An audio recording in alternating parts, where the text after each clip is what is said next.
You can support me on Subscribestar as well, subscribestar.com/rogue-ways. I just added the $1 level for anyone who just, wants to be the sort of steady seed that keeps going and supports all the way through. That's really helpful. Even at $1, I appreciate it so much. And anyone who subscribes higher than the $1 level gets a free copy of Sine Curve. So that's also a little bonus thrown in there to you. And I just like to mention that the podcast is back up and running for anyone who has been mad that they had to listen through YouTube and not be able to listen through their car for the past few months. It's back up on any podcast app, so check that out as well. And now, Mark, I like to start with a pointless question of the episode, and it's not so pointless given your background and interests, but I'm wondering, and hopefully everyone doesn't ask you this question all of the time, but what is your favorite genre and why? My favourite genre of music, we're talking? Yeah. Okay. Sorry. Well, yeah, just clarifying. My favourite genre of music, I would say, is rap and hip-hop. But wow. I always have to put a disclaimer on it because if people switch on the radio in 2020 and listen to what purports to be rap and hip-hop, they're going to hear a whole load of straight garbage that belongs at the very bottom of a cesspit.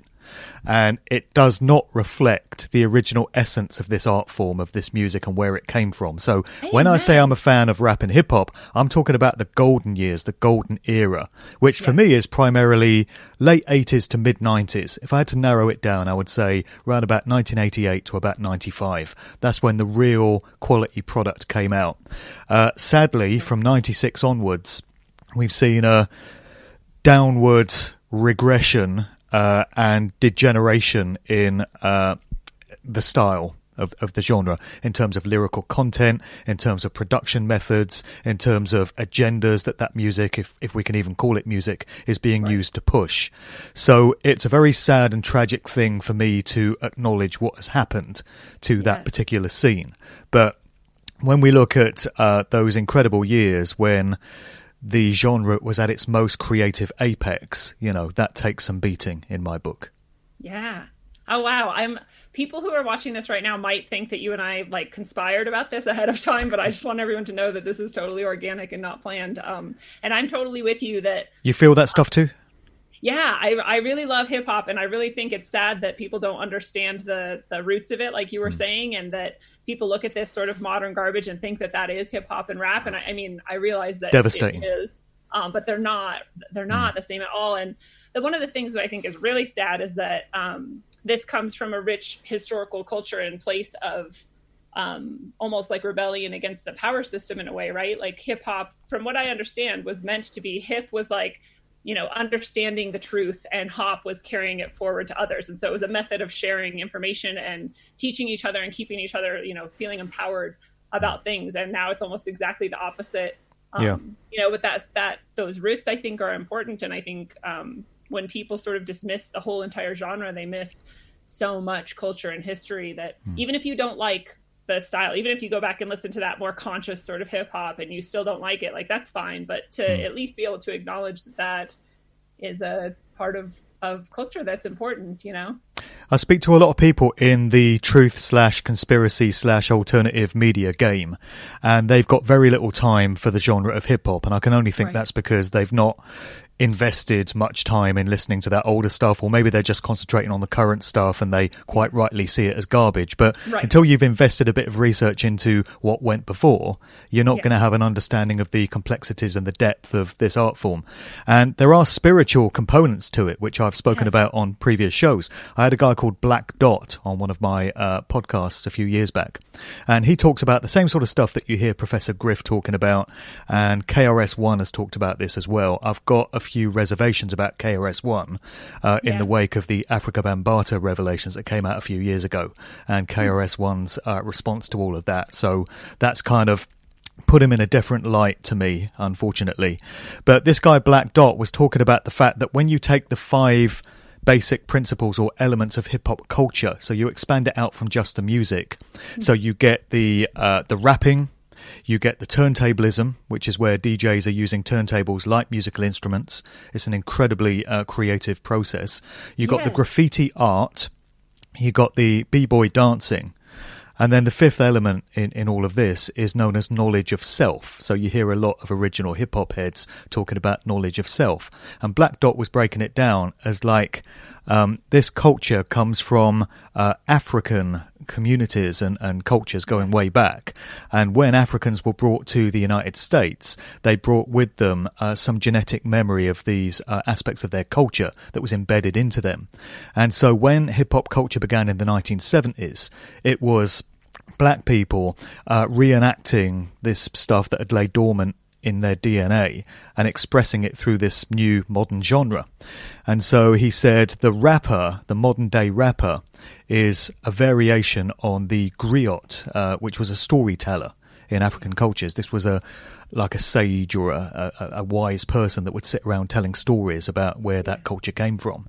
It's almost like a shaman. Yeah, a shaman, exactly. Yeah. And then you had the ceremonial dancing, which used to take place in these cultures, and that's expressing itself through the breakdancing, the b-boy culture. Then you've got hieroglyphs and signs and symbols and sigils, which is coming through in the graffiti art. Yeah. And then you've got the turntablism, which is very rhythmic when you think of scratching back and forth. This is similar to the drumming that used to happen in religious ceremonies coming out of these African cultures. And then the fifth element is knowledge of self, which is spirit. And it can also be expressed as earth, air, fire, water, spirit. It's these five elements which are coming through in the music. So when you take all that on board, suddenly you've got rather more than just a genre of music. You know, there's so much more there, and it goes into these metaphysical places which a lot of people miss, I feel. Absolutely. That's one of the things I like to call people's attention to, is that, you know, when you dismiss an entire genre, then you're cutting this off. And I think that's by design, and I could be wrong, but I think it seems like the sort of powers that be, however you want to look at this agenda, it sort of targets the most powerful aspects of ourselves. And I think this connection that we have, like you were saying, this is almost like a genetic memory that kind of came back through. And I think that's part of why it was probably targeted as, you know, the type of, or a genre to destroy and degrade and make it becomes clear that they were never going to leave this alone. Right. Once the power of this culture to influence and affect and uplift people was recognized, there's no way the control system that we have were going to leave it untarnished. There's no way they weren't going to hijack it and bastardize it and steer it off in their own desired directions. Sadly, they do this with all things. Anything that brings people together or has a hint of positivity about it gets targeted and infiltrated. So what they've done with hip-hop culture in terms of taking it from what it was to the laughable, farcical state it's now in, and the degraded, debased, satanic garbage state it's now in, it is a tragic thing. But you can understand entirely why it was done when you have some kind of comprehension of the mindset of these psychopathic would-be controllers that we have. Yes, and they're really, really smart. I mean, it's really intelligent to target that exact thing because, like you said, this is a powerful place of empowerment that it's really easy to connect. You know, even if you're not in a group with people at the concert, let's say, like, it's really easy to connect through music and to sort of transfer energy in that way. And so it's intelligent to target this, you know. I do a radio show now on Saturday evenings, actually. So it goes out 8 to 10 on Saturdays on an FM station in Oxford, my home city. And the show is called The Sound of Now. And on that show these days, I play soulful, uplifting house music. So I've got a long history in radio. I've been doing radio for about 30 years. And most of the shows that I've done have played hip-hop and, you know, black music and urban music. But it got to the point a few years ago where I just could not find enough quality new rap and hip-hop to put on the radio. So I just decided to switch the musical style of the show and just go in there with soulful uplifting house, because of all the different genres of dance music and black music, that is one field that I feel has not lost its integrity. And the structure of the music and the message contained in the music and the way it makes you feel hasn't really changed over the past 30 years. And I can't say that for any other genre, really. You look at all other aspects of house music, dance music, and they've all changed. They've all been modernized. They've become electronic and digital, and they're pushing agendas with their symbolism and all this. But with soulful, uplifting house, to me, it still sounds great, and it's still retained its original spirit. So I'm very happy to be associated with that, and I play 2 hours of that on the music on the radio each week. Oh, that's awesome. Why do you think that the soulful, uplifting house music has sort of escaped that scourge? Or I think it's because it generally appeals to a demographic of my kind of generation. So we're talking middle-aged people or people of mature years.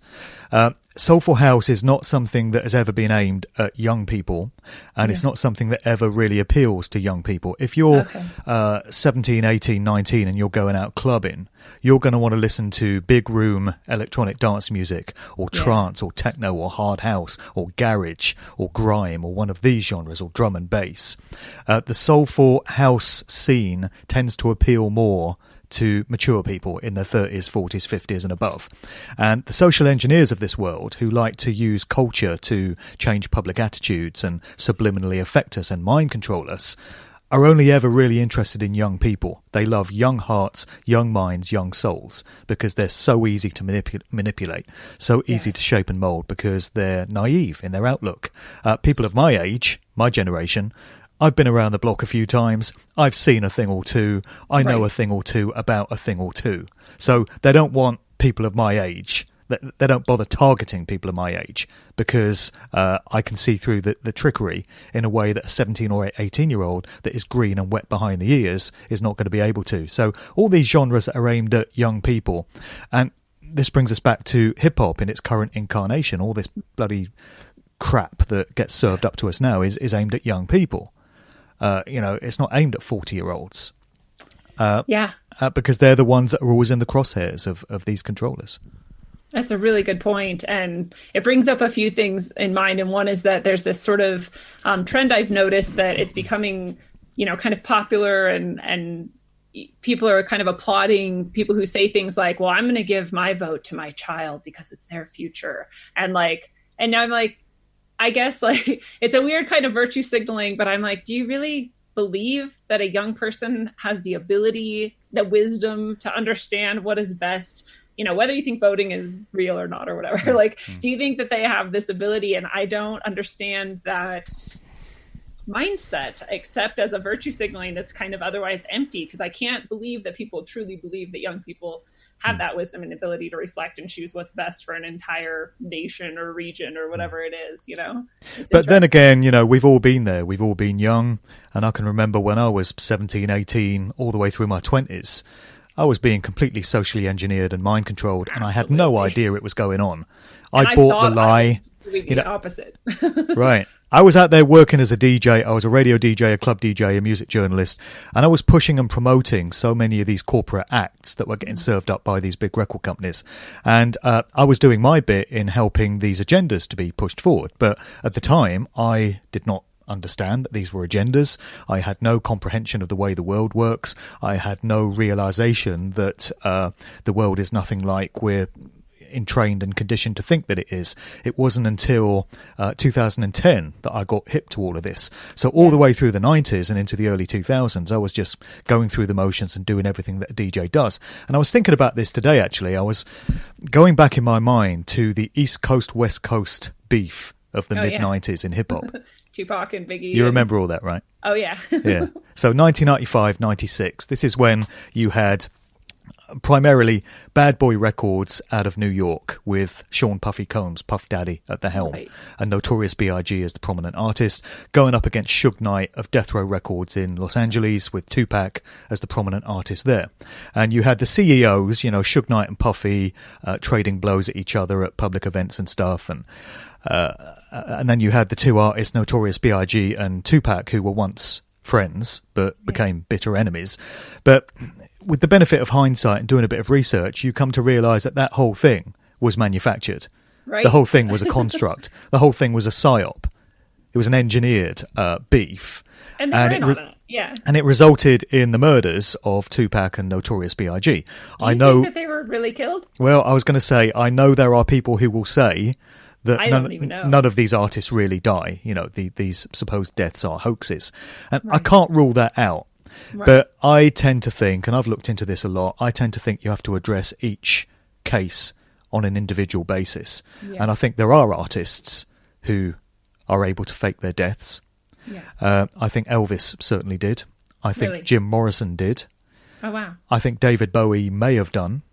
But he then seems to have. That one was like the guy who showed up on the news the next day. Jack or whatever. Stephen, like, yeah. That looked exactly like him. Like, well, it did. I've established that guy, Jack Stephen, is a very real person with a history in the record industry. I've spoken to people that know him personally. Okay. So he does have a track record, but Okay. they've commented on how strange it was that when he cropped up on that news bulletin the morning after Bowie's supposed death, he looked just like Bowie. And they've said he never used to look that way. He'd undergone an appearance transformation. So that's weird in itself. That's bizarre.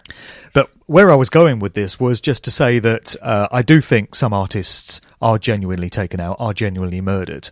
And I tend to lean towards that when it comes to Tupac and Biggie.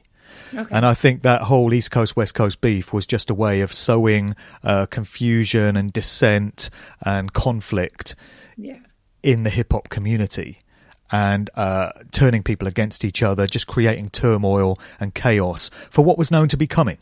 Because all of this was 95, 96. It was a few years before 9/11. And when it comes to hip-hop albums and artwork and promotional stuff, there is so much foreknowledge of the events of 9/11.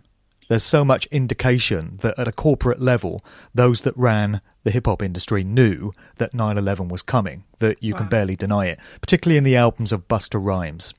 So Busta Rhymes put out a bunch of albums in the 90s, and they all hinted at some apocalyptic, disastrous, calamitous event that was coming. He had one album called When Disaster Strikes. Another one was called Extinction Level Event. And on one of them, you've got the scene of a city going up in smoke and flames in exactly the same way as New York did on 9/11. You've also got an album by J. Rue the Damager called The Sun Rises in the East. And J. Rue the Damager was a very conscious artist putting out great message music.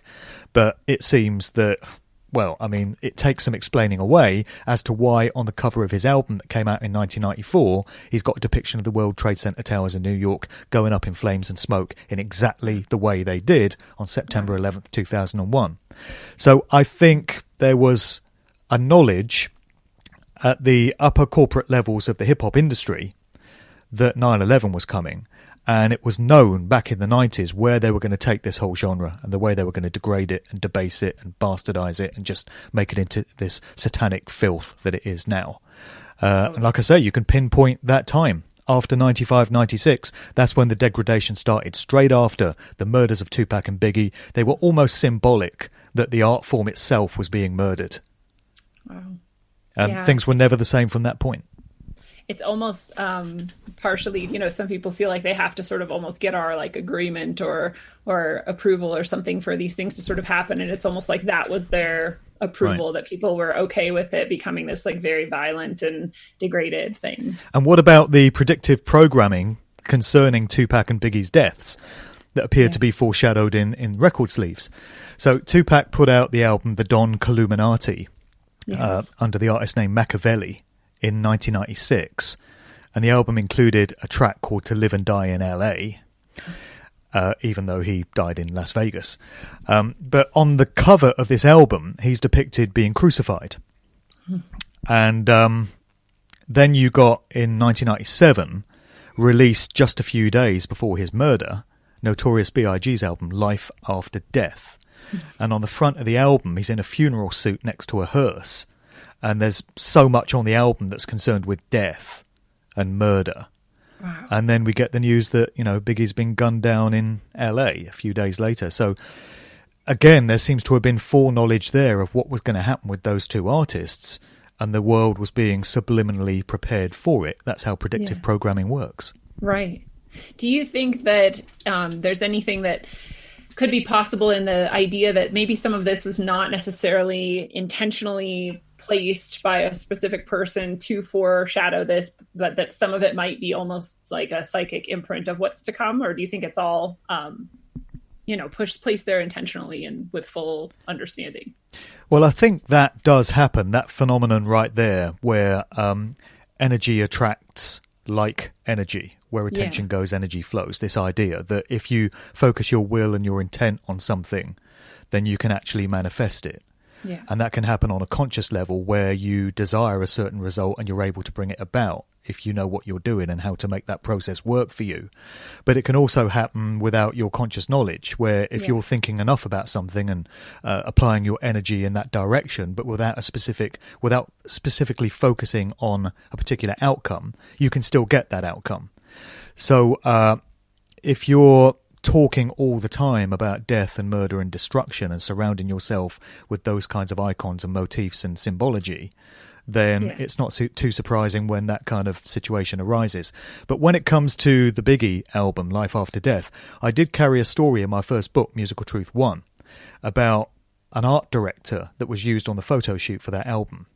And he said that Puffy was in charge of the project, and he had this art director running around all over New York with Biggie, and they were taking photographs in various locations, parks and, certain buildings and certain parts of the city. And he said towards the end of the photo shoot, they ended up in this cemetery, and Puffy had the idea of putting Biggie in this top hat and this black funeral suit, and he got the photographer to take some pictures of him there. And then they were in the studio looking over all the photos and working out which one to use. And this art director says Puffy insisted on using the one where he's in the graveyard. And he says, oh, that's the one. That's the imagery we want. That's going to really sum up the whole album. And he said Puffy was very insistent that that was the one to be used. I quote him in the book. He gave an interview about all this. So that's pretty strange, isn't it? Yeah, so he definitely had an idea in mind of what he wanted to carry out. And Puffy wasn't travelling in the same car as Biggie. Puffy was travelling in a separate car to the one that Biggie got gunned down in. So, whew. How convenient. Oh, that's lucky, isn't it? Yeah. Yeah. Wow. Yeah, it definitely seems like that is all planned out and intentional. I wonder what you think, to go back to... we already addressed that. I'm sorry. Oh, but I was wondering what you meant about the KRS-One and the Africa Bambaataa. I don't even know anything about that. Okay, well, Africa Bambaataa has been consistently held up as one of the founding fathers of hip-hop culture. Okay. So when you get ensconced within that whole scene, you're entrained to think of these three characters as like demigods of the whole genre. One would be Kool Herc, who was like the original hip-hop DJ. So he came out of a reggae sound system culture. He moved over from Jamaica to New York. And in the 1970s, he started throwing block parties in the Bronx, where he would bring turntables and a whole sound system out into the parks. And they would hook it up to the lampposts in the community and use that to power the sound systems. And that's how the idea of the hip-hop block party got started, where everyone from the community would come along and take part in the dancing and the celebration and listening to all this great music. And Kool Herc is universally credited as the guy that started that whole thing off. Then you got Grandmaster Flash, who was also a very prolific DJ, and he's credited with pretty much pioneering the art of turntablism, scratching and cutting and manipulating records, and going to the breaks of certain old soul and funk records, which the break dancers would pick up on, and they would dance to these extended rhythm sections that Flash would create on the decks. Then the third founding father of hip-hop culture is Africa Bambaataa. So for many years, his real name was given on Wikipedia as Kevin Donovan, but in recent times, his name has changed to Lance Taylor. And this appears to have been done in the wake of a documentary, which is due out sometime this year, I believe, from a lady called Layla Wills, who's a journalist based in Chicago. And she's been following this case of Africa Bambaataa very closely, and has this film due to come out called Trapped in a Culture. And she uncovered during her research, from speaking to people in the Bronx that knew Bambaataa back in the day, that his real name appears to have been Lance Taylor. And that's now changed on Wikipedia, so there's no longer the claim that he's Kevin Donovan. So there's lots of unanswered questions about this guy. He grew up out of the gang culture in the Bronx in New York in the 1970s. So he was part of affiliated to a street gang called the Black Spades. And they kind of morphed into the Bronx River Organization, later known as the Organization. And out of that, Bambaataa established a kind of spin-off group known as the Universal Zulu Nation. And The initial story about this was that it was a collective that kind of brought together people that were into hip-hop culture, and it was doing positive things for the community. It was taking kids off the street, keeping them away from crime, and getting them involved in something creative and something beneficial to the community. But in recent years, with the benefit of being able to do this kind of research, it's started to look more and more as if the Universal Zulu Nation has been run along the lines of a kind of cult. A mind-control cult, because it bears all the hallmarks of what we know about cults, where people are brought into the fraternity and they're encouraged only to associate with other people in the group and not to have contact with people outside. You have different family members brought into the group, and then you have allegations of sexual misconduct going on, which is a common trait of cults. And this is where the allegations about Bambaataa come in. So in 2016, there were two men who claimed that when they were minors back in the late 70s, early 80s, they were sexually abused on an ongoing basis by Bambaataa. And this opened up a whole can of worms, because there were other people that had been involved with the Universal Zulu Nation who came forward to say it had been kind of a best-kept secret. Everyone sort of knew that Bambaataa was into young boys, but it was never spoken about. It's a bit like the Jimmy Savile thing when that story broke over in the UK, and loads of people that had worked in the BBC said, oh yeah, everyone kind of knew Jimmy Savile was into kids, but you didn't talk about it. You just knew to keep your mouth shut. So similar things in the Universal Zulu Nation. So for some reason, Bambaataa was protected from scrutiny and was untouchable for a very long time.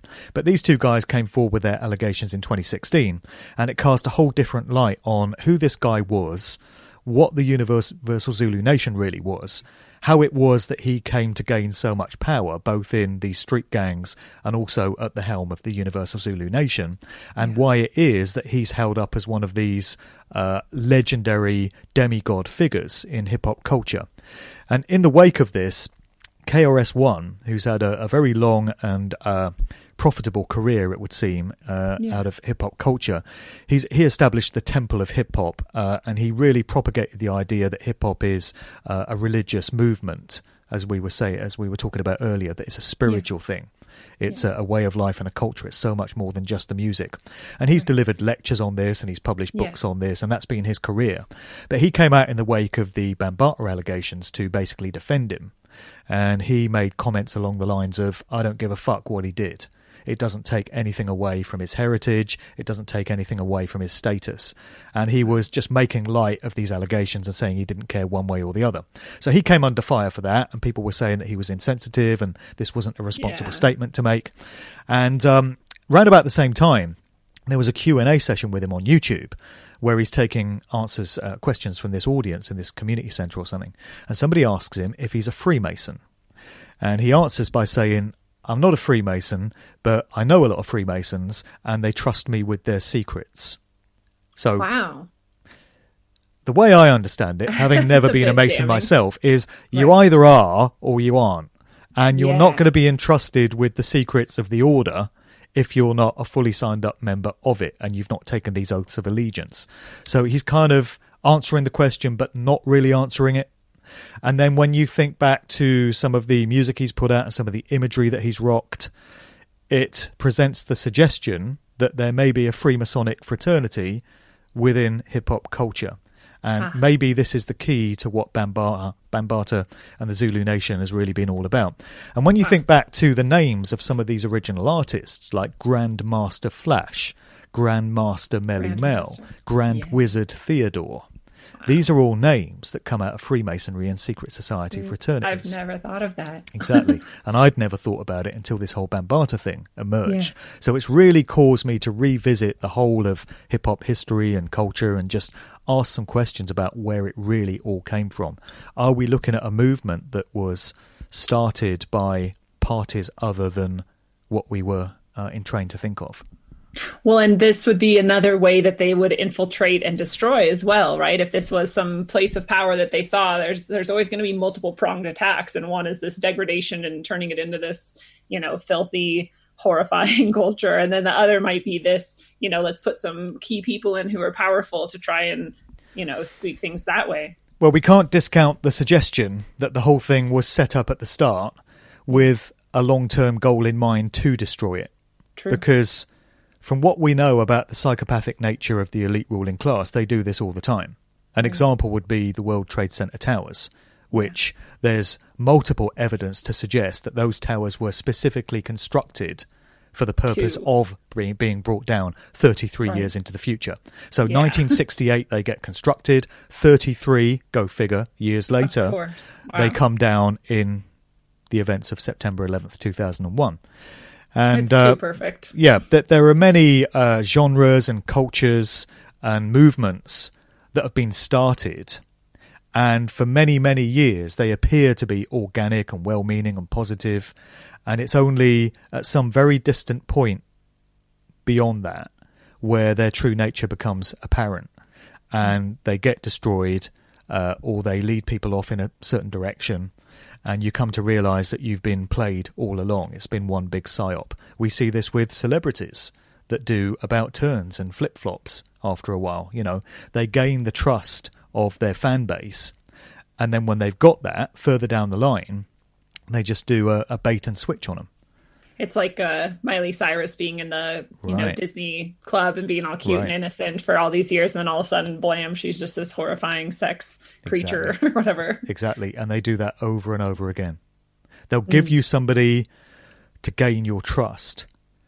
Think of somebody like Russell Brand. I mean, I don't know how much people in the States are up on Russell Brand. I like loved Russell Brand because I was like, wow, he's really like getting to the heart of all these things, and then now I'm like, oh, he's just kind of a douche. Like, I don't know.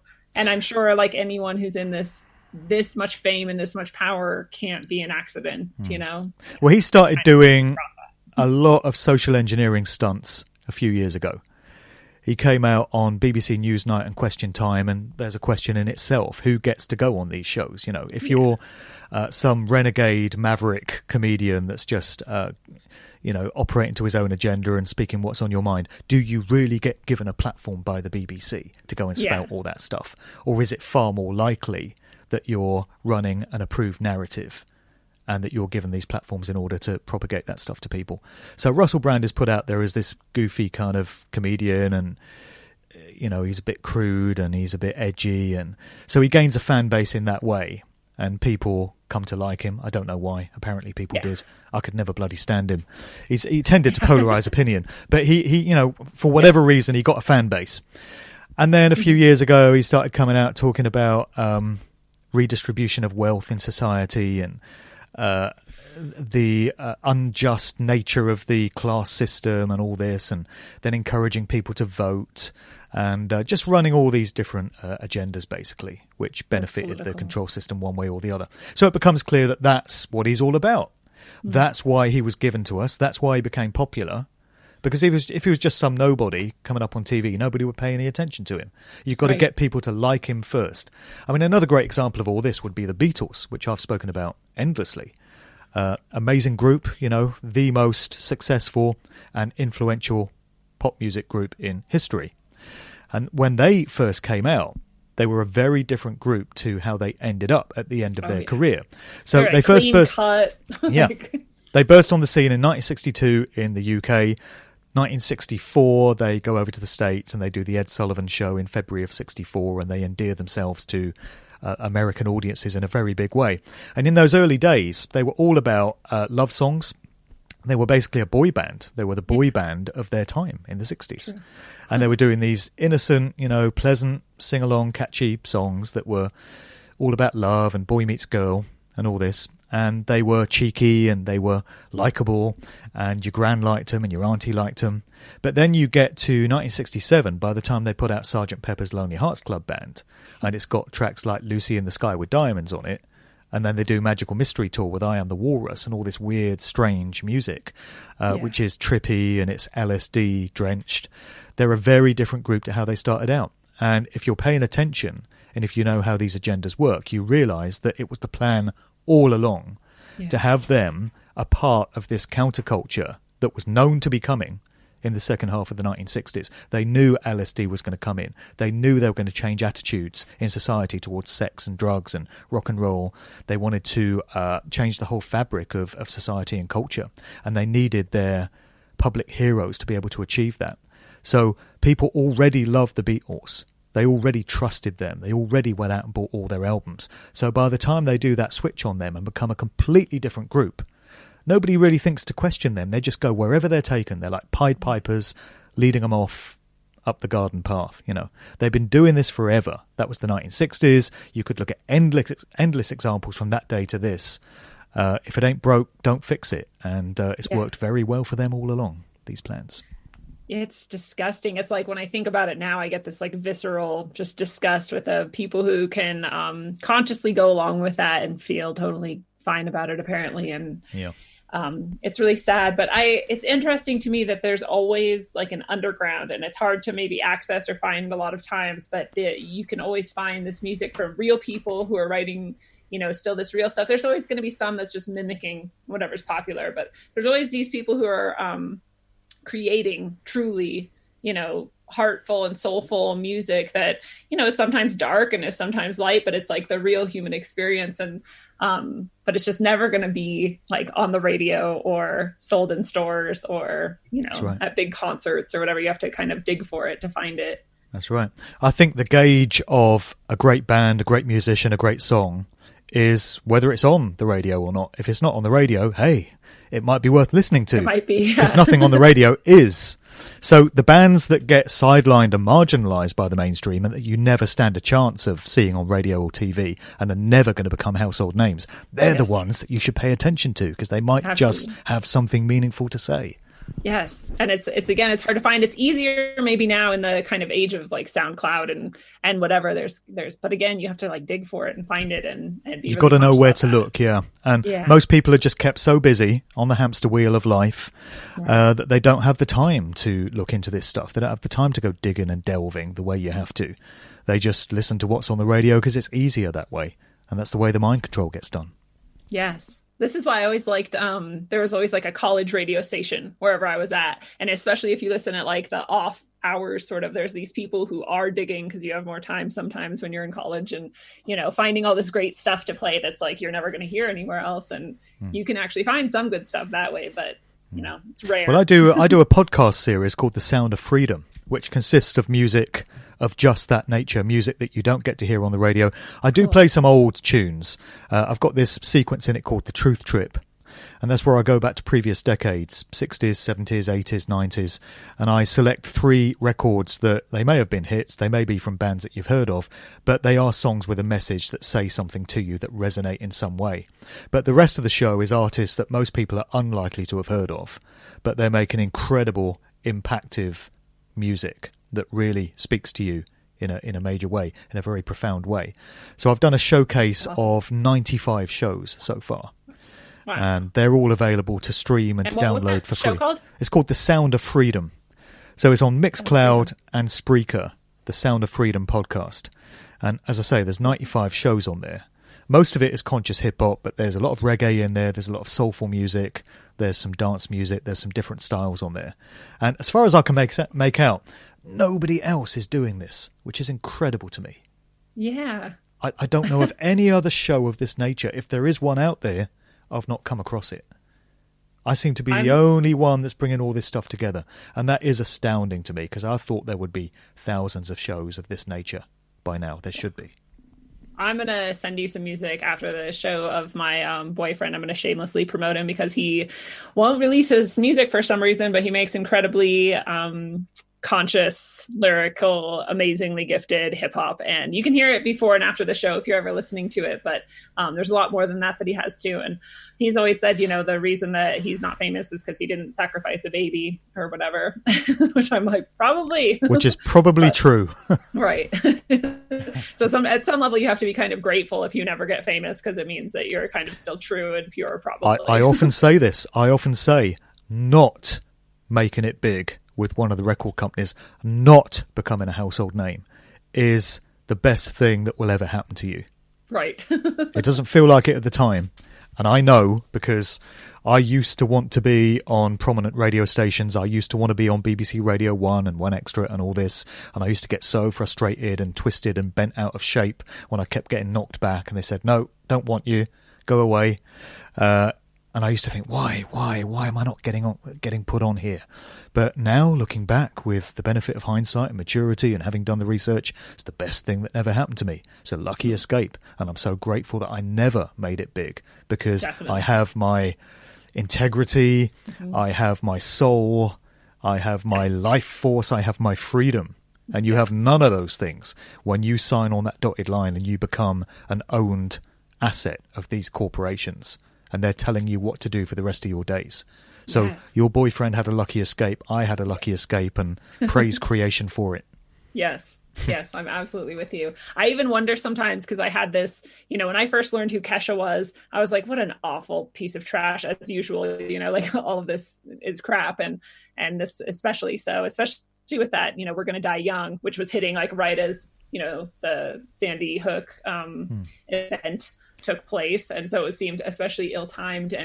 But I also had this thought, like, God, I mean, I'm sure like everyone, she just got sucked into it and she's this pawn, and maybe she didn't even mean to, because I think there are people who don't necessarily understand what they're playing into, right? And so maybe she's that. And then she seemed to have this almost redemption where she came out not that long ago and said that her producer, handler, or whatever was, Dr. abusing Luke. her.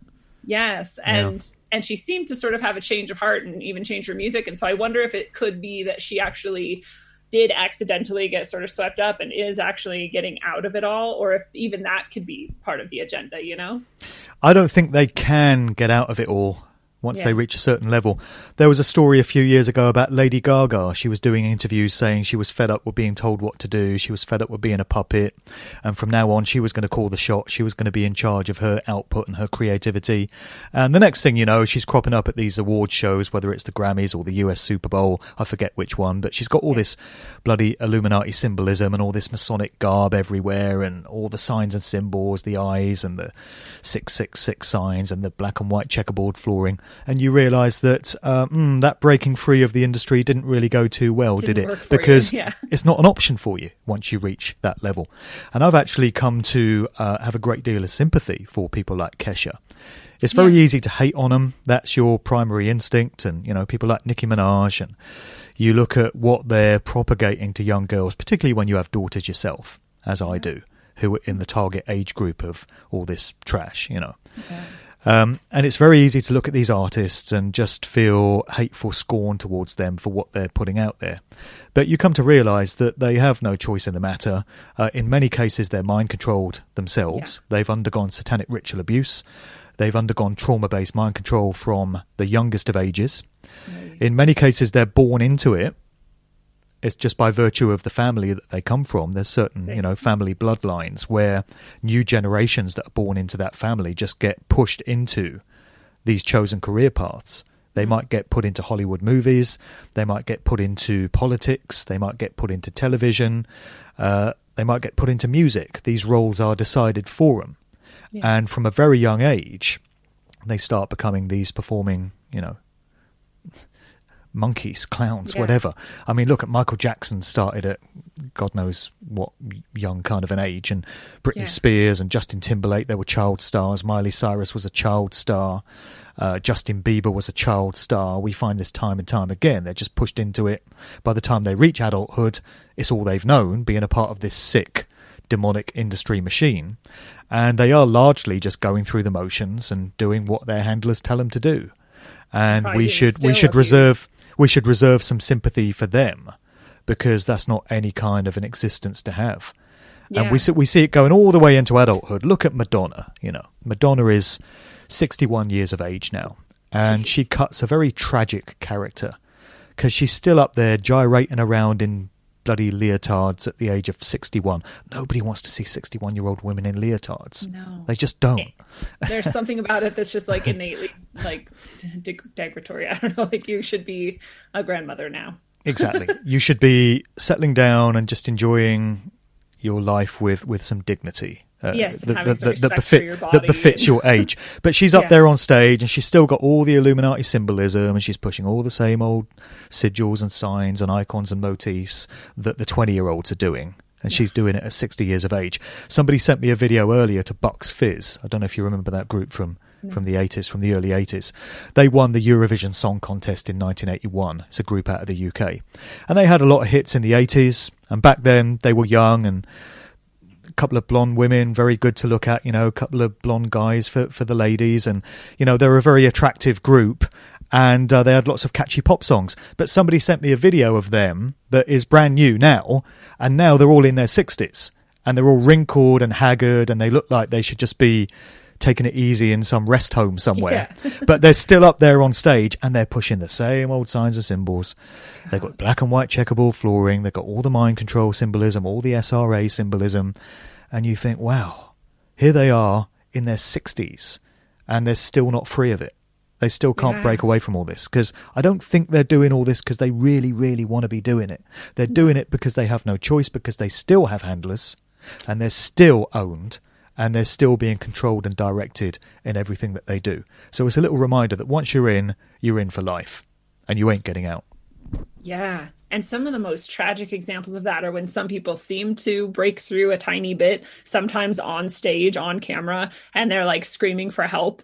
Like Katy Perry was at some point just like yelling and like, help me, help me. And then she like kind of snapped out of it again. And you're like, it's like her trapped inner self finally got through, and then it's like even more tragic, because you're like, well, then that means she's in there somewhere, like observing all of this and unable to stop it. And that is a truly terrifying concept. It's the world of mind control alters.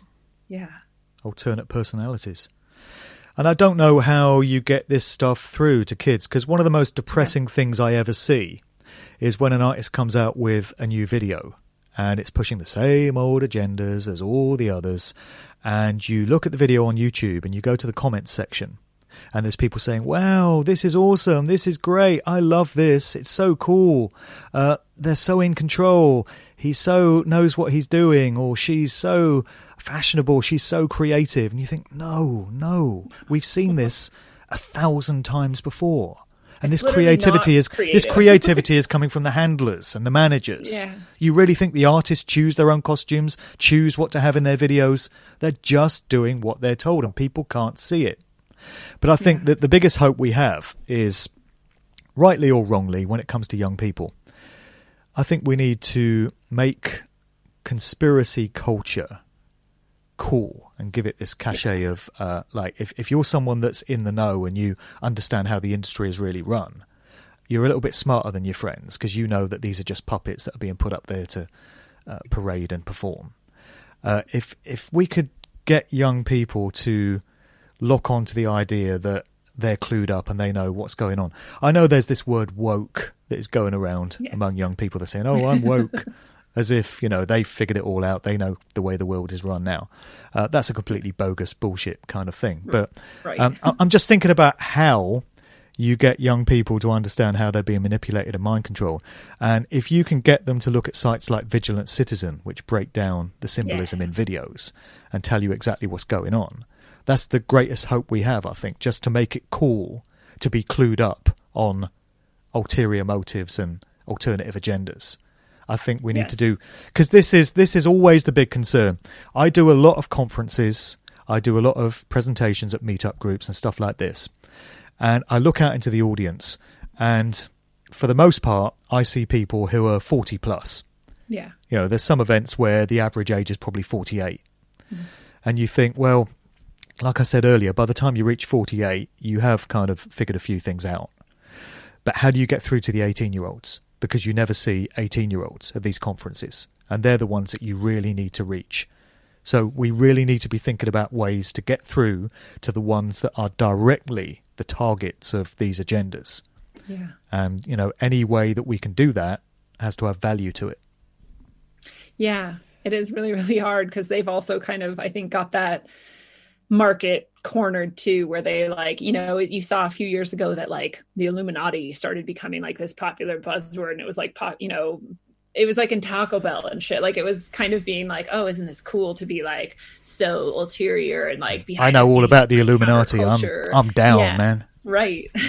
And then like that urge, because I think kids do have this natural urge to sort of get to like, what are the secrets and mysteries in the world, and like, how can we figure this all out? And that gets sort of like tunneled off to that, this other direction, or this like false wokeness or whatever, and so I think they've kind of got that down, and it sucks because I think like you were saying, the sort of age group you are usually, when you get to these sort of truths, like you're no longer cool to the kids or whatever, and so it is harder to send that message. And I don't know. I mean, when I was a teacher, it was easier for me because I had access to kids all day, every day. And so every once in a while I'd be able to kind of like have a nicely placed question that would make them be like, why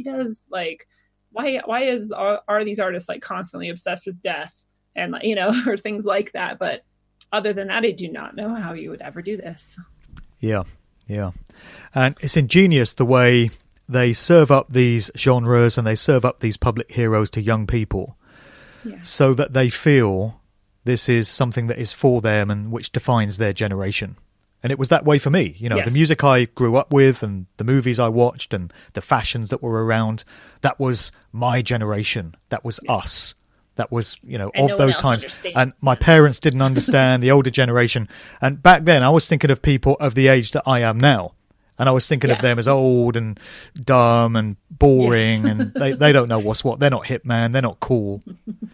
And this is the way they do it. They give young people something that they latch onto, and they feel this defines them, and what they're going through in their generation and their people. And so when somebody comes in to try and criticize it, somebody like me, and I try and point out what's really going on with this, a lot of young people will just not listen. They'll just block it out because it's like you're trying to diss their culture. Yes. And what do you know about it, granddad? So that's a difficult one to overcome. But I think any smart kids that have any scintilla of critical thinking ability about them must be able to see that the same old agendas are being pushed and pushed and pushed. All these videos, how many bloody videos do you have to see with black and white checkerboard flooring to realise that there's a reason why it's there? Right. How many all-seeing eyes of Horus, or pyramids with the Eye of Providence in it, do you have to see to realise that something is trying to be communicated here? How many subliminal, symbolic way? Yeah. I mean, surely anyone with an ounce of intelligence about them has got to be able to spot that there's something going on here. I don't think it was as blatant when I was growing up.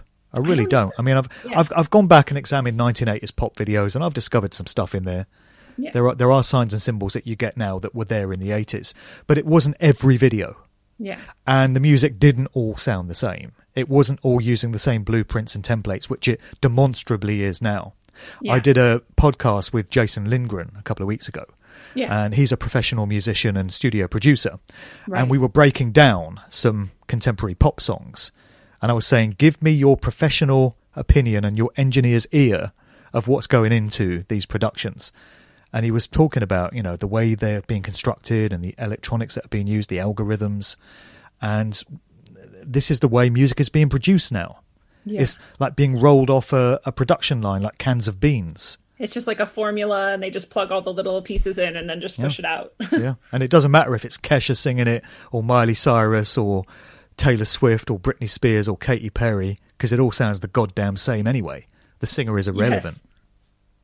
Well, and they've proven that, that one of the things that determines if somebody is going to like a song or not is the number of times they've heard it. So like just repetition is enough for you to be like, oh, I like this song, which is more like your way of saying this is a familiar thing, instead of actually like a feeling of like, or like an emotional response, or, a truly like in tune sort of understanding of what's going on, which is interesting because when I think back to when I used to listen to the radio, it was like the same 10 songs over and over and over again. Exactly. That's why they do it. Right. Yep. And it's the same songs on every station as well. Yes. They don't even differ from station to station. And it's kind of interesting. We're talking about waking, the kids up if we can, which is the ideal, because that's why they're targeting them, is they have the best chance of being completely controlled and derailed. And so if you can stop that, you've created this like very powerful force in the world. But how do you wake up even an adult, because you could point to like, look at every single major production that's been staged in the past 10 years, and they all have exactly these same elements. Why? And still people will be like, yeah, whatever. Like, it's cool. Like, I don't know, but I mean, it's like you said, like, people are too busy and we are on this hamster wheel, but well, the mind control works with older people as well. yeah, You know, you have you never wake up. older people, they might be in their 60s or 70s, and they grew up on the Beatles, the Rolling Stones, the Doors, the Grateful Dead, Queen, David Bowie, Pink Floyd, Led Zeppelin. You try telling them anything about those groups and how they may have been controlled and they may have been pushing agendas, and they're not trying to hear it. I mean, I've had this with Beatles fans. Trust me, I've had this conversation many times where people have said, you don't know what you're talking about. You weren't around then. What do you think you know? The Beatles were the greatest thing. And of course they were organic. Of course they were natural. Of course they were just four working class lads from Liverpool that wrote a few catchy songs and just got lucky. How dare you suggest any different? And people have a very strong attachment to these groups. And it's the same thing as I mentioned earlier. The way kids these days are going to love Justin Bieber and Cardi B or whoever else is around at the moment. Back in the 60s and 70s, you know, these guys that are in their 70s now were young then. Yeah. And they were latching on to the Who and the Rolling Stones and all these. And they still have that nostalgia attached to those groups. And they don't want to have to acknowledge that these golden memories that they have of greater times in their lives could have been founded on lies, and there could have been ulterior motives there. So if they acknowledge that now in their 60s and 70s, they have to come to the very painful acknowledgement that they've lived the last 40 or 50 years under mind control. And they've been mugged off and made fools of. And the human ego is a very powerful thing, and people do not want to admit to themselves that they've been mugged off. I've had to do it, and it's been a very painful process. There's people I looked up to. I used to think certain scenes were the bee's knees, the dog's bollocks, as we say in England. And you come to realise that they were anything but. It's a very painful thing, and it's understandable why people don't want to go through that process. But at the end of the day, as I say so often, you're someone who either wants truth or you don't. It's one thing or the other. That's absolutely true. And it is that emotional attachment that is often a barrier, and that builds up that ego and keeps you from kind of going there, because it is very humbling to realize how you've been played. And I think all of us, anybody who's been through this process would resonate with that you know, that's a hard thing to go through. And I know we're winding down, but you had said, you know, in 2010 or so was when you kind of became sort of like hip to all of this. So what was it that kind of got you looking this direction? Well, there wasn't a singular event. There wasn't this wild moment of epiphany where I suddenly got everything. It was a process that I was going through. Part of it was just observing how the music had changed, because I was a working DJ. It was still my main source of income and my livelihood all the way up until, well, about 2014 is when I completely wound down. So for the first 10 years of this millennium, I was still out there working as a radio and club DJ.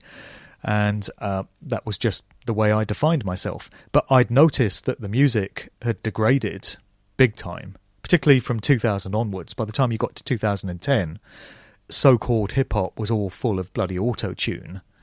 And it just sounded electronic, and everything was just grating, and it just sounded disgusting, and it was overproduced and overcompressed. And I just thought, what is going on with this? How has this music got so bad? And I started to question, you know, how can it have been allowed to regress this far if it's not part of some plan or other? And at the same time, is there not something better out there? At the same time, I was coming to some very slow realizations that the world is not the way we thought it was. And when you have all these wars going on, and you have all this apparent injustice, and you have poverty, and you have famine, and you have suffering and hardship, I just started to question, you know, what kind of world is this where all that can go on and just be allowed to happen unless it's meant to happen? And round about that time, I got turned on to the books of David Icke, largely by my dad. So my dad was always an alternative thinking kind of guy.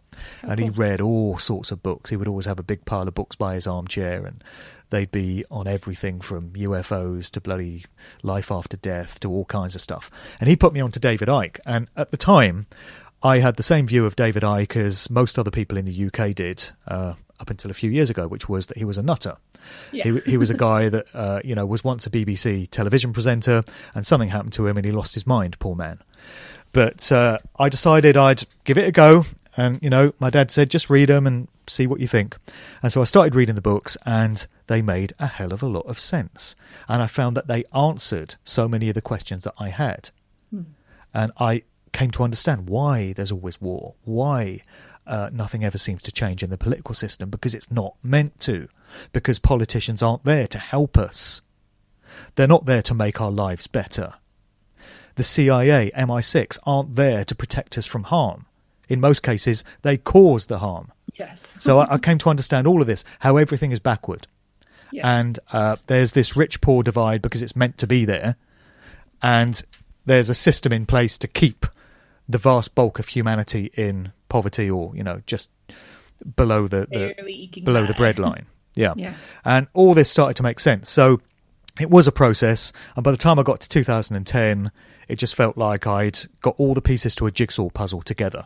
And I put the final piece in the jigsaw puzzle. I could see the picture. And I thought, my God, so that's what the world is. Yeah. And here we are, 10 years, getting on for 10 years later. And, nothing's ever been the same. Yeah. Oh, what a beautiful process. I know that a lot of people like to look down at David Icke or like Alex Jones, not that they're that similar, but the different kind of icons in the truth community, whether they're like shills or not. But I always like to remember that they play like a role for a lot of people waking up, no matter if they're kind of co-opted or not, or if there's elements of their ideas that are like maybe not truthful or not. It really doesn't matter, because in the end, they're still waking up a lot of people. And as long as I would not be here on this interview with you now if it wasn't for having read the books of David Icke. So people can say whatever they want about he's a shill, he's a gatekeeper. Everyone's got an opinion. Yes. Whatever he is, he got me here. Yeah. And I took the inspiration that I got from him, from reading the words of his books, and I attended his lectures and listened to his radio shows and stuff. And I decided that I wanted to get on that same path of communicating truthful information to others. And so here we are 10 years later, and I'm now doing my lectures, and I've got my books, and I do my podcasts.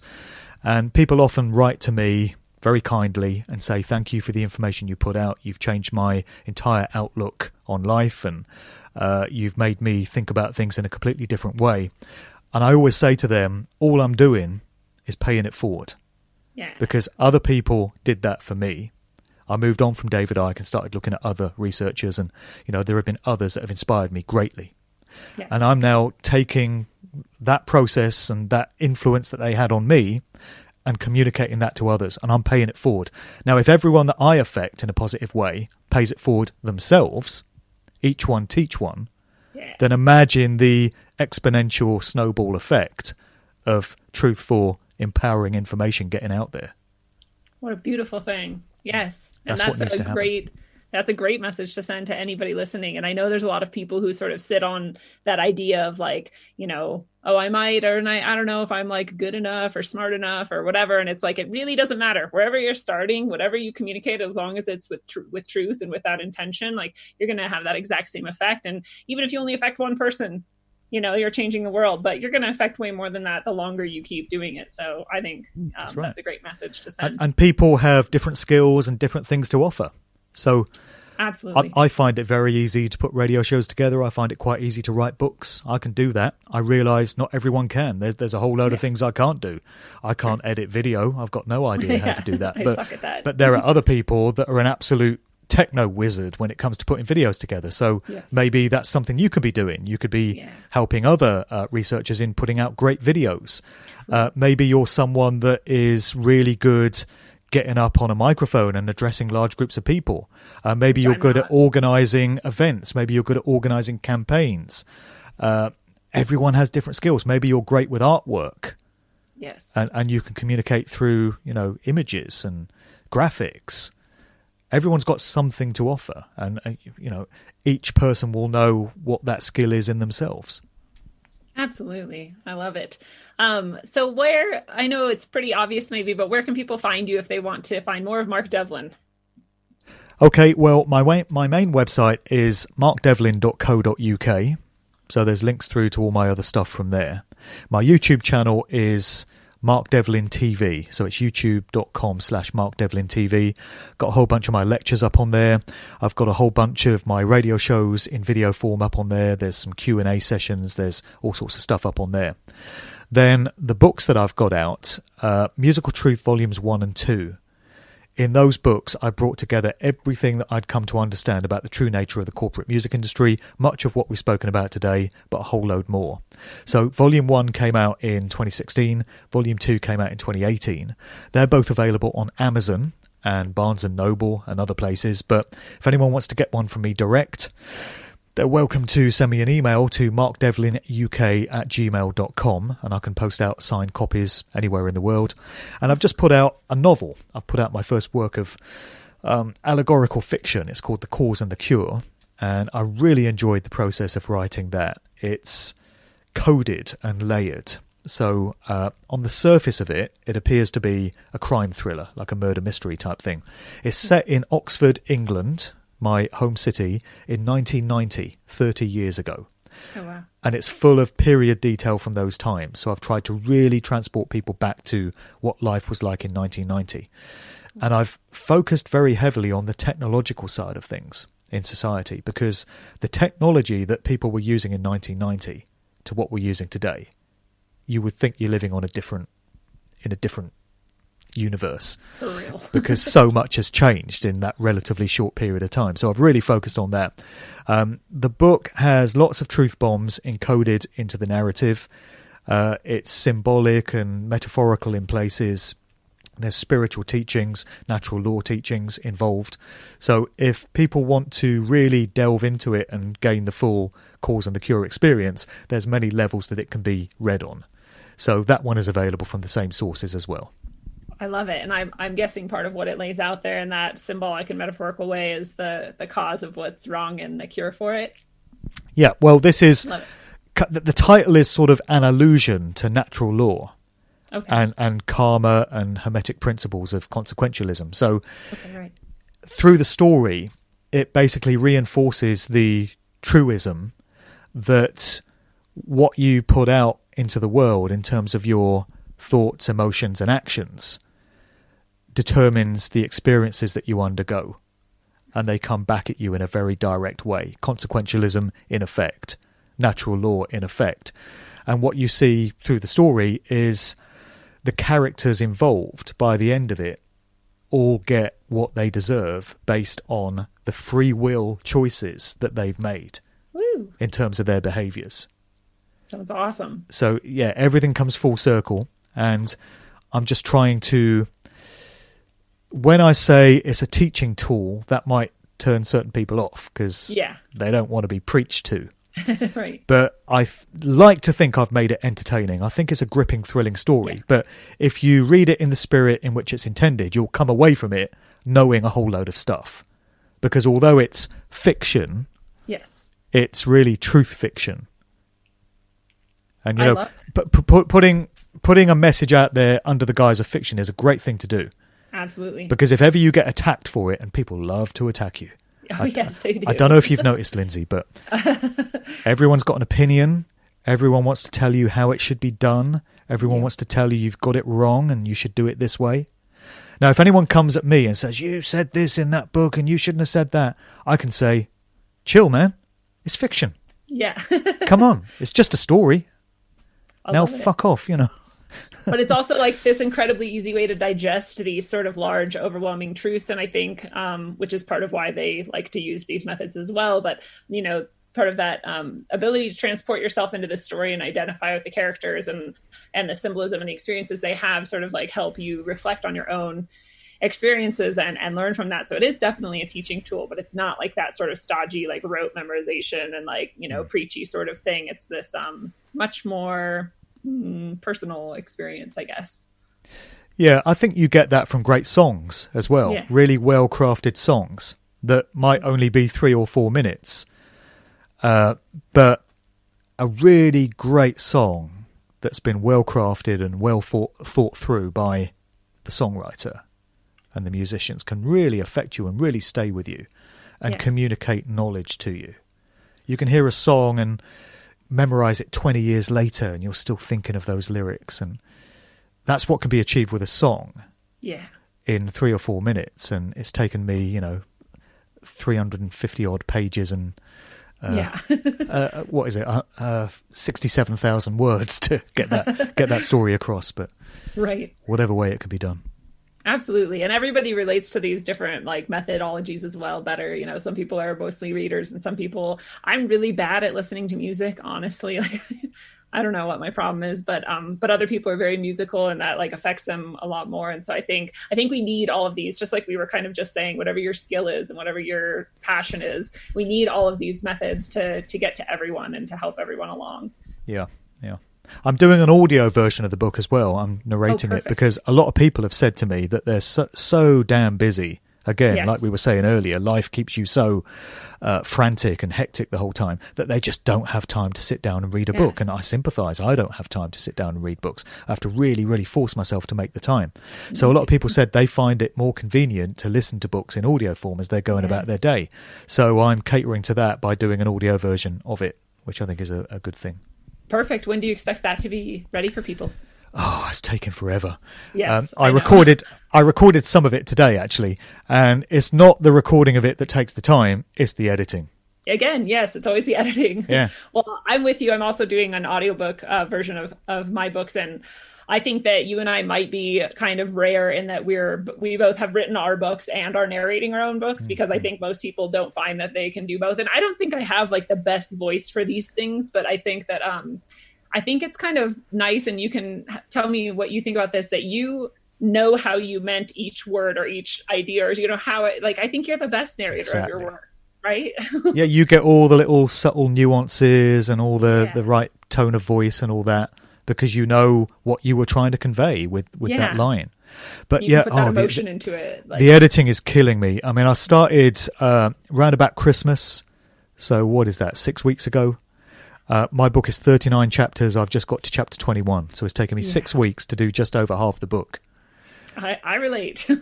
I'm really lucky too, in that my boyfriend, again, is a musical artist. And so he has all of the equipment for it, and he has all of the editing know-how, and he's actually editing it for me. So I'm very lucky for that. Very lucky. What takes the time is getting rid of all the little pops and crackles and coughs and splutters and just a nightmare. But for him, he's like, it's done. I'm like, oh, okay, thanks. So I'm sorry, I'm not trying to rub it in, but well, it'll be out soon enough. I mean, hopefully it'll be out in the spring sometime. That's great. Yes, I hope to be around the same timeline as you. So what is your book? Well, I have 3 books, actually. I have a memoir that I wrote about teaching on a Native American reservation, and which is very humorous and short and irreverent and easy to read, sort of. And then I have my first novel, Sine Curve of Aeons, which is quite thick, and the writing is quite small. So this is, I don't know, it's like 460 pages or something. So it's a bit much, but it's kind of like what you described, I'm trying to encase all of these sort of ideas of spiritual truth and the path that we travel through life and the forces that are kind of against us in this narrative version. And that's the one I'm working on the audiobook right now. And then I'm actually almost done with the sequel to this, Sine Curve of Aeons, which will be done, hopefully, I don't know. Well, let's just say within a month. That's the best goal I have. Because, good. We all have other things we're working on, and we can't, if you could be recording and editing all day long, I'm sure you would have finished your audiobook a while ago, right? Absolutely. Yeah. I mean, I just snatch an hour here, 45 minutes there. It's probably the same for you. Absolutely. So we all working to pay for doing what we love in actuality, I think. But pretty much so. I have a day job as well. A family too. So. I have a family. I have a day job. I have to go out and work, same as anyone else. Right. So it's a drag. But I think that part of that is kind of inspiring for people as well, where they realize that you can, tuck these things in on the side as your passion projects. Almost, you don't have to make this your whole life. Like, I don't rely on, in fact, I don't really get income from this at all. I've only just started getting like $20 a month here and there, sort of. So like, I'm getting like a tiny bit, and I'm sure maybe that will grow somewhat, but I don't think it's ever going to be my main thing. I think I'm always probably going to work, and that's okay, because this is what I enjoy doing. I don't do it to make money. And I guess I'm lucky in that. If you were forcing yourself through these things, like writing a book or giving presentations, then it wouldn't be that effective anyway, That's right. Yeah, you don't want to be reliant upon it as your main source of income. Otherwise, you're going to be putting out content just for the sake of it. Yes. And you shouldn't be doing that. You put out content when you've got something to say. Yes. And then you're also more, I think, easily controlled at that point because they know they've got you. Like, oh, well, now we can kind of threaten this person in this way, and then they have to produce that content or else their whole livelihood is gone. And well, we probably all know people who have YouTube accounts which they've monetized and they're doing very well from it. Yeah. But you realize that if YouTube ever pulled the plug on them, that's going to be a major problem because their main source of income is now gone. How are they going to pay their rent this month now? It's not a good position to get yourself in. You need many different options. Yes. Working for you. Diversify.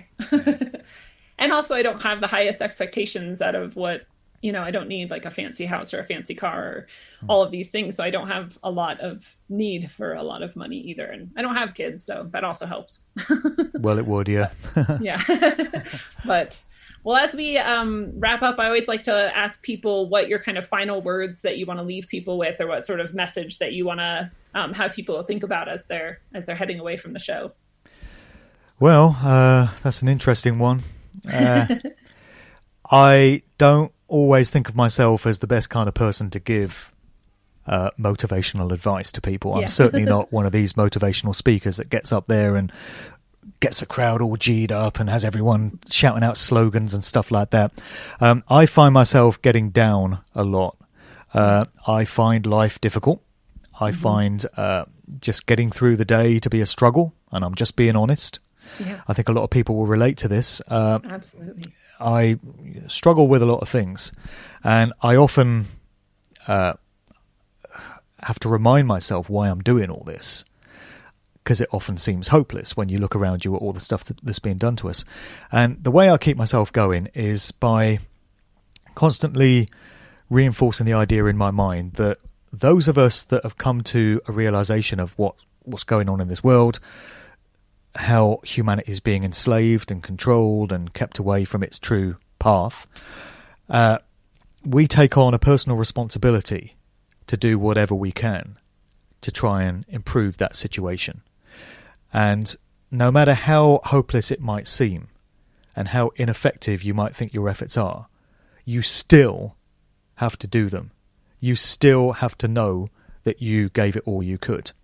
And when you get to that point, you can have a clear conscience and you can know that you've done what you came here to do. And you don't have to beat yourself up over not taking on that responsibility. So you just got to keep going and keep doing it and stay on the path and get through those dark days with the knowledge that this is what you're here to do. And I think if you can get through your life with that kind of philosophy, what lies beyond it is going to be in your favour, let's say.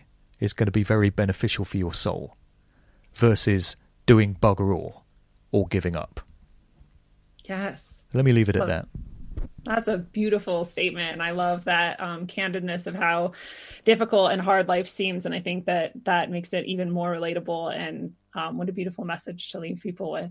So fellow travelers of the path, it is a beautiful thing. This has been your analog, electric, concentric dose of wisdom, according to Mark Devlin. Mark, it has been a pleasure and honor to have you. And thank you so much for everything today. Thanks for having me on. It was a great chat. I really enjoyed it. Awesome. Thank you. So the most influential forces on our psyches and our souls are those that are unseen and unexamined. Whatever we place our attention on in calm observation begins to dissolve into simple truth. And when we are in that place of rational view of the truth, our path becomes utterly clear and easily followed. To resist the dark forces that may have dug their way into your subconscious and controlled your thoughts and behaviors for far too long, simply be present in your own mind, in your own body, and while unattached to the outcome, watch where the truth will lead. You can never go to the wrong way when you start from this place. And until your observation is crystal clear, my friends, travel well, aim for balance, and always look inside first. Mwah.